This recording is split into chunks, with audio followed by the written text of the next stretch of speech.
Bonjour à tous, donc cette vidéo pour vous présenter la locomotive CC 6552 de l'Ematec, donc produite à 20 exemplaires.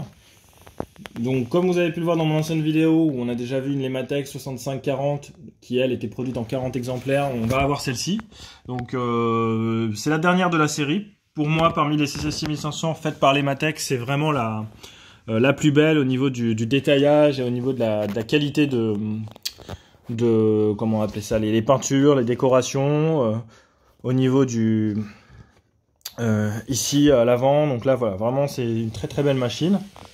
Donc tout de suite, celle-ci, elle est digitalisée avec un décodeur ESU V5 et avec les sons de la CC 6500 faits par ESU. Donc je vais vous présenter tout de suite ces sons que vous pouvez trouver directement sur le site de ESU en les téléchargeant, qui vous permettent d'équiper n'importe quel décodeur ESU. Donc là, on va allumer donc les feux de la machine. Donc ici, on va avoir des feux rouges, des feux jaunes. Les feux sont un peu mieux reproduits sur cette machine que sur la 6540, où on avait notamment au niveau des feux rouges arrière. Ici, on n'a vraiment pas la LED qui vient d'éteindre sur les feux jaunes, alors que sur la 6540, c'est quelque chose qui se passait. Donc ça, c'était vraiment pas...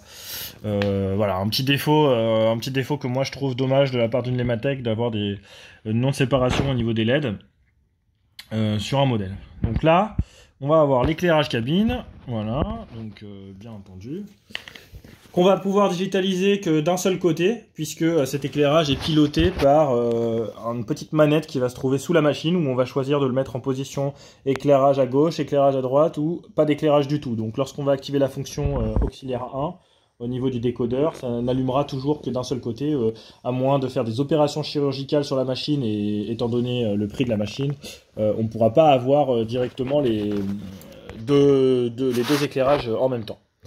Donc là, on va avoir les sons. Donc là, ce sont les sons ESU.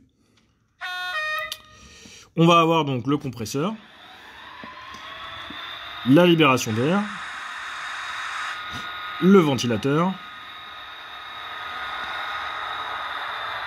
Donc jusque là, des sons assez fidèlement reproduits, assez standards, assez classiques, mais qui sont bien ceux de la 6500. Un bruit de porte, un bruit d'attelage, et puis du sablage, du sifflet. On va avoir beaucoup d'annonceurs, on va avoir 4 annonces de gare par défaut sur cet enregistrement 6500 ESU. Et on va tout de suite tester le moteur, hein, évidemment le plus important, avec les courbures. Donc c'est parti, on allume le moteur, on active les sons et on démarre la machine.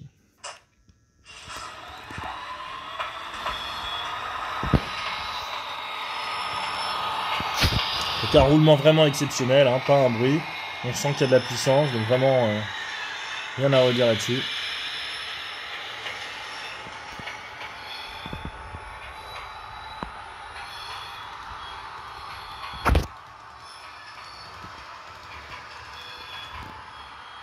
Alors à savoir que cette machine prend mieux les courbes que sa sœur Maurienne. Je ne sais pas si au niveau des bogies ça a quelque chose à voir avec le frotteur 3e rail qui déséquilibrerait le bogie, mais ça m'arrive d'avoir des déraillements sur la 6540. Donc là on est sur des courbes R5 de 540 mm. Cette locomotive les prend très bien, et pour l'autre c'est vraiment ric et rac. Donc si vous avez une locomotive Lematec, je vous recommande les courbes R6 qui sont quand même une valeur sûre à 600 mm. Des voies Rocoline.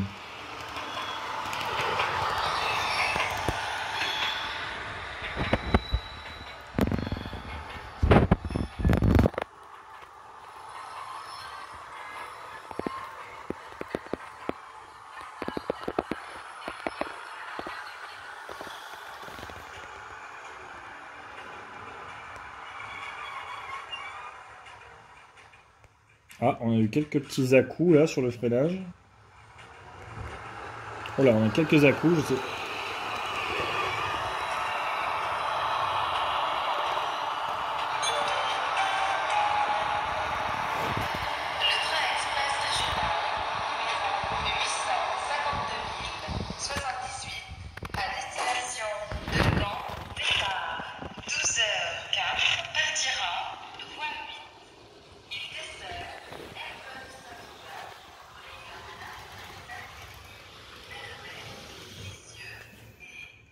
Ah, on a des petits à-coups au freinage, donc là, je ne sais pas d'où ça vient.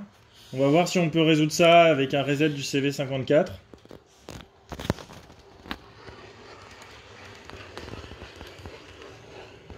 Ah oui, on a vraiment des petits à-coups au freinage. Donc là, on a peut-être un petit problème. Donc, on va faire un reset de la machine. Je vais faire ça tout de suite.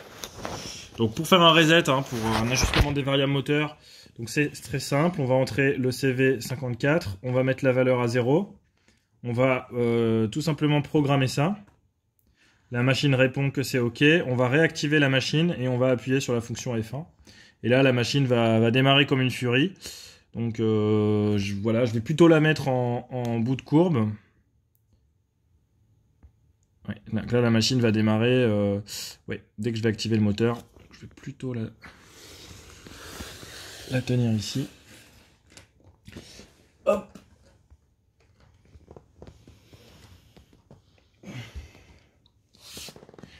Et je vais me mettre au bout pour être sûr qu'elle ne déraille pas.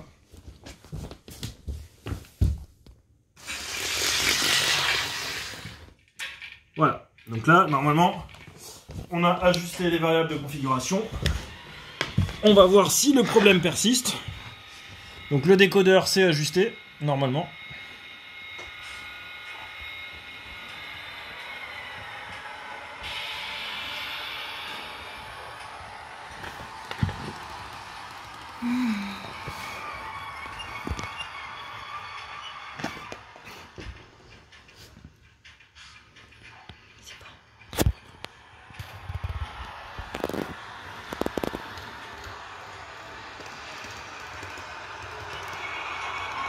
Voilà, donc il fallait faire un petit ajustement.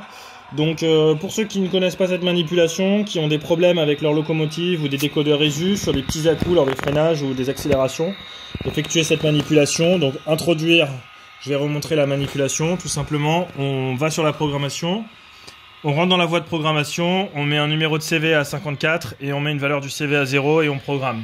On repasse en contrôle sur la machine et à ce moment-là, on appuie sur la fonction 1 et la machine démarre pleine balle. Donc si on n'a pas des grandes courbes, il vaut mieux la tenir ou faire attention à ce qu'elle tombe pas. Et puis normalement, le décodeur va détecter les caractéristiques du moteur et ce de quoi il a besoin pour fonctionner de la façon optimale. Voilà. Merci à tous d'avoir regardé cette vidéo et très bonne journée.